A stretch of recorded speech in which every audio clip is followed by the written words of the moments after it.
Pancasila itu. Dan barangkali ini Ibu, untuk supaya tidak bosan, Ibu sendiri barangkali yang mengatur semua yang di rumah ini. Ya, sebagian besar.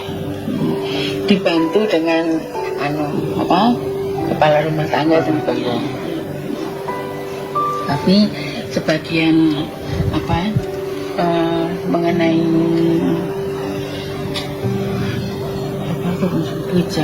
suatu kebijaksanaan seperti itu, semuanya saya yang menentunya. Tetap ibu di rumah. Di rumah. Sudah barangkali begitu. Terima kasih banyak, ini kita diberi kesempatan. Saya juga mengucapkan terima kasih pada anak-anak sekalian yang telah mempunyai keinginan untuk wawancara dengan saya, menanyakan segala sesuatu. Tapi memang yang muda-muda kan harus juga nimba pengalaman ya Bu, pengalaman dari calon pengganti, generasi pengganti.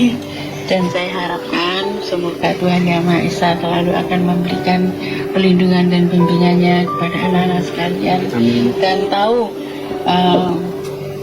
menempatkan diri sebagaimana mestinya dan dapat mengambil bagian dalam perjuangan untuk menegakkan, mengisi dan mencapai tujuan perjuangan bangsa Indonesia. Orang-orang atau pesan atau Orang-orang buat kenang-kenangan kamu.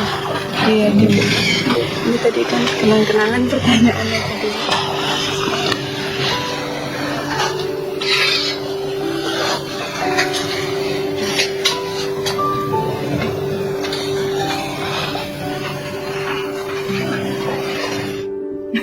Itu dia. Gimana nih Pak? Masih ingat? Ingat Pak. Masih ingat ya? Ini gimana nih Pak ceritanya? Dan pada saat itu tuh Bapak masih duduk di bangku SMA ya? Ya, saya SMA kelas 3.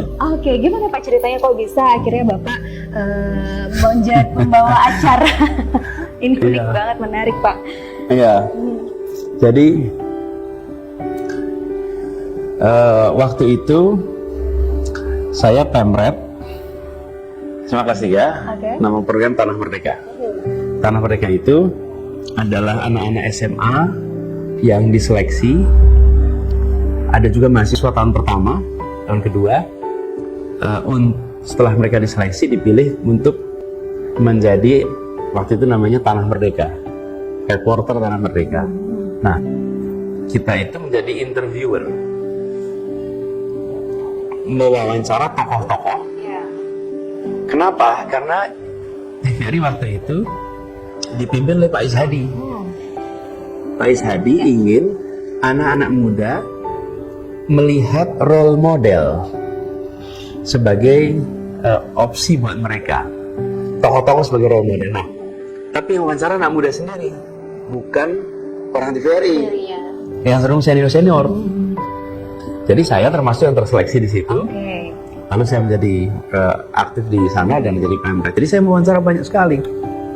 Dan saya wawancara Pak Fuad Hasan di ruangan yang kemudian hari saya jadi Mendikbud di ruangan itu. Oh waduh. Saya SMA tuh. Saya ini menarik banget nih pemirsa. Lalu saya wawancara Pak Wiyogo Atmo Darminto di ruang kerjanya, yang kemudian saya jadi Gubernur Jakarta di ruang kerja beliau. Karena tanpa kita pernah tahu.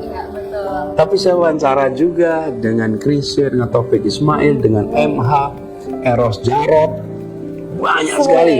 Ya seniman, ya budayawan, ya tokoh politik, ya macam-macam. Nah, kemudian cara kami kerja itu berangkat dari Jogja ke Jakarta, pas saat liburan itu wawancara sebanyak-banyaknya. Terus nanti pakai buat stok. Nah, stok untuk ditayangkan, kan itu nggak ada batas waktunya. Nah, waktu itu kami minta wawancara Pak Harto, karena waktu itu kami bilang Pak Harto itu sama petani ada kolom pencapir, kenapa nggak boleh sama anak SMA? Nah, tapi kelihatannya waktu itu mereka itu begini, sebelum dikasih Pak Harto coba Butin dulu. Oke. Nih wawancara Butin gimana nih? Kalau Butin oke, nanti baru Pak Harto. Kira-kira gitu loh bayangan saya. Lalu kemudian kita wawancara Butin, nah itu juga unik.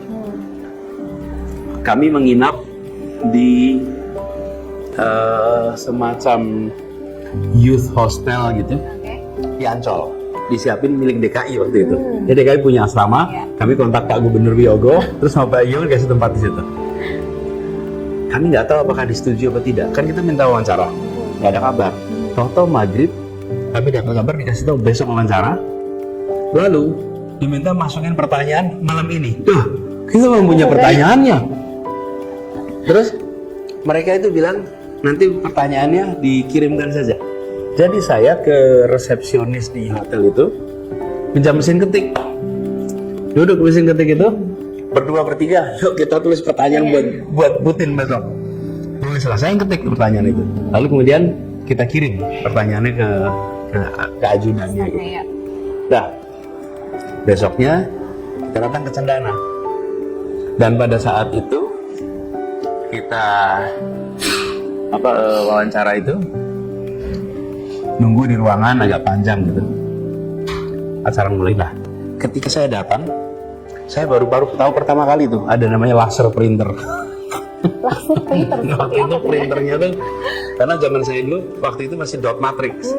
Oh ya printer dot matrix itu yang bunyi gitu.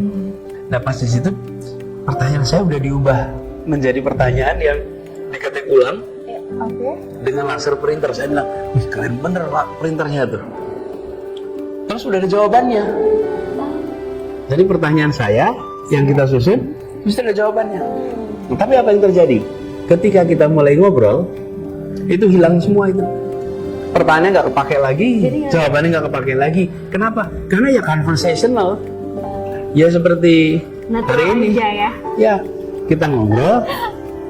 Ini Anda menyusun pertanyaan, tapi ketika udah jalan kan ngobrol. Terjadilah itu obrolan sampai selesai wawancaranya dan ternyata ketika Putin wafat, mereka mencari wawancara, itu satu-satunya wawancara yang Putin diajak ngobrol yang santai, yang rileks, dan itu pengalamannya. Waktu itu saya masih SMA kelas 3. Terima kasih sudah menonton video ini, semoga bermanfaat.